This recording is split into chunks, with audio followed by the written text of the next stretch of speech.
Téléchargez maintenant l'application du Journal Catalan et TV4. Suivez toute l'actualité écrite et vidéo gratuitement. Utilisez l'appli sur iPhone, Android ou sur le web. Nous sommes le lundi 27 avril. Bonjour, bienvenue sur tv4.fr. Dans son bulletin quotidien, l'Agence régionale de santé recense ce dimanche soir un total de 6 423 cas testés positifs au Covid-19 en Occitanie. Au total, 729 hospitalisations sont en cours, dont 169 réanimations, des chiffres en nette baisse.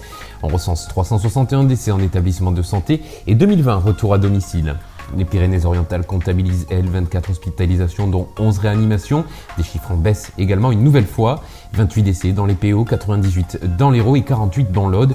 Toutes les informations utiles en composant le 0800 130 000. L'appel est gratuit. Dans la nuit d'hier, les pompiers se sont rendus sur un chantier à Saint-Cyprien où une cabine de grue s'est embrasée à 20 mètres de haut aux alentours de minuit.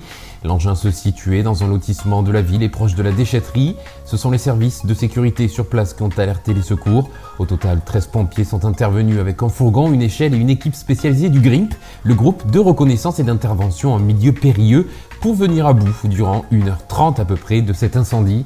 L'origine du sinistre serait de nature accidentelle et vraisemblablement causée par un problème électrique. Pour faire face aux conséquences économiques et sociales du Covid-19, la CAF a voté fin mars le dispositif d'aide individuelle d'urgence. Ce fonds, destiné aux ménages les plus modestes, vient s'ajouter aux primes que le gouvernement a récemment débloquées pour les allocataires du RSA et des APL et qui seront automatiquement versées le 15 mai. De montant maximal de 500 € par foyer, l'aide en question est attribuée sur demande et après examen de chaque dossier. Hier est paru au journal officiel un texte autorisant enfin les pharmaciens à vendre des masques à usage non sanitaire à la population.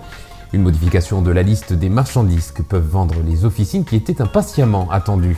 La vente de masques chirurgicaux FFP2 reste impossible et pour les masques disponibles, ils seront en priorité réservés aux soignants, conformément aux consignes des autorités de santé.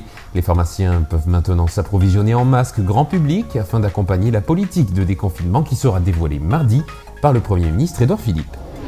C'est la fin de cette édition. Vous retrouvez ce Flash Info sur notre site internet tv4.fr ainsi que sur notre chaîne YouTube. Vous pouvez également nous suivre sur les réseaux sociaux, Facebook, Twitter et Instagram. On se retrouve demain pour un nouveau Flash. Belle journée à vous.